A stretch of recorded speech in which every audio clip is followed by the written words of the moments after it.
Truex Jr. is going to win the first race of the playoffs. Congratulations, Martin.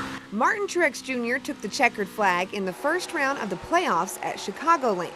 And most importantly, his good luck charm, Sherry Pollex, got to be there with him. I can't even tell you how much better, I'm a lot better driver these days because of her and what she's been through and what she taught me. And we've learned a lot about life together.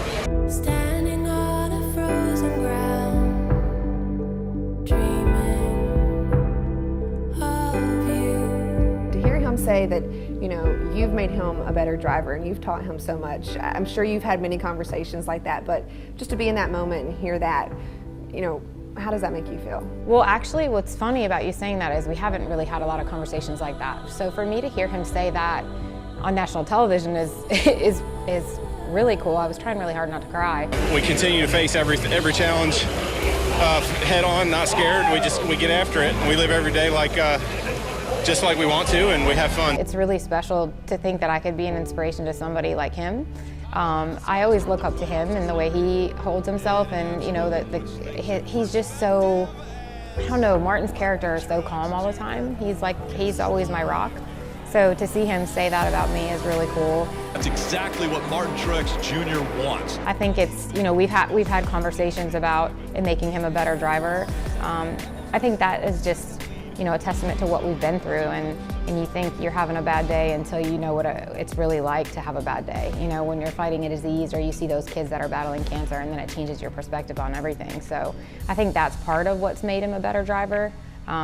Just the patience and the perspective that you get from fighting this disease is really changed who he is. And kind of a roller coaster over a few months maybe, because you got to be in victory lane this weekend, but you also had to celebrate, you know, from a hospital room as well earlier this season when he won a race. It was really, I think, difficult to be in the hospital room when he won, because just not being there.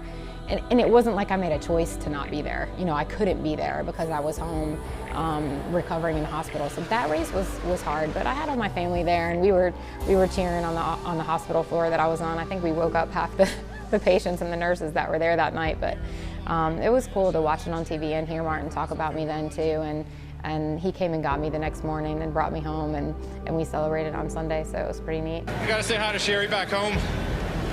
She didn't make it this weekend, so love you, babe. Sherry was only 35 when she was diagnosed with ovarian cancer, and while she could have stepped away from the public, she instead chose to share her journey in hopes of helping others. I think the most important thing for women to know is not only the symptoms, but that you know your body better than anyone, and if something's wrong, you need to get help, and you need to kind of, I wish I would have pushed a little harder. You know, I wish I would have said, like, I feel this bad and I want you to do something else. I think the other thing too is that most women think that their yearly PAP checks for ovarian cancer, and it doesn't. You know, it checks for cervical and uterine, and that's a huge you know, hurdle that the Ovarian Cancer Society is trying to get over, our community is trying to get over. We're trying to come up with an early detection test, and I've been to Congress and I've lobbied for that, and unfortunately, you know, we don't have one yet, but I'm hoping sometime in my lifetime we do. Statistics say her chance of survival is less than 30% in 5 years, but Sherry refuses to let the numbers define her life.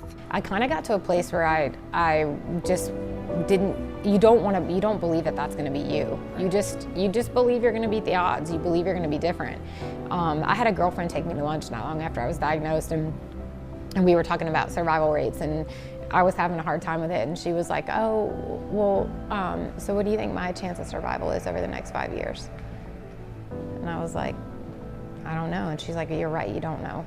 You don't know, because nobody knows. You don't know, you know, you could leave here and get into a car accident. You don't know what's gonna happen. You don't know what you're gonna die from, so don't worry about dying from cancer when you don't know if that's what's gonna happen. And from that day on, I just decided that I wasn't gonna let those statistics define my life and who I am, and I don't. I wake up every day and just believe I'm gonna be different. She's also started her own website, sherrystrong.org, that provides other women with information she found helpful during her battle, as well as a platform to share her story. Another thing that really stuck out to me, you put the gift of cancer. Yeah. It's really hard for a lot of people to see it that way, but you were able to kind of find a positive in it. Well, yeah, I mean, I think any type of negative situation that you have in your life or anything bad that you're going through in your life, there's always a silver lining. There's always something positive that can come out of it if you look for it. And for me, that was really, I think finding the gift of living, just learning that I wanted to live each day of my life a happy person. I wanted, like we were talking about, I wanted to be joyful, and I wanted to do things with my family and with my friends. And sometimes it takes something in your life happening to kind of trigger that. And not that I wasn't doing it before, because I was, but I wasn't doing it to the extent that I am now. Like now I'll make different decisions. You know, if my mom wants to come over and take a boat ride, you know, there's nothing that could stop me from that moment, from doing that with her to make a memory.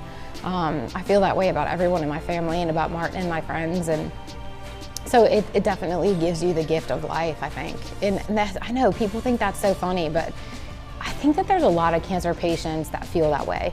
That you walk outside and the sky's bluer and the grass is greener, everything is better, because you do kind of live like you're dying a little bit. And it's like that Tim McGraw song. It sounds funny, but I think it's true for a lot of patients. Loved it. I learned so, I'm like, okay, gratitude, joyfulness, let's be happy. I was like, this is great. I think about it all the time. Sometimes I'll just lay in bed and think, oh my gosh, I'm so lucky to, you know, be healthy enough today to get out of bed and get dressed and do this interview with you. I was thinking that this morning, you know, I could be so sick from treatment that I can't even come see you. But I think there's always something to be grateful for every day, you know, no matter how bad you feel.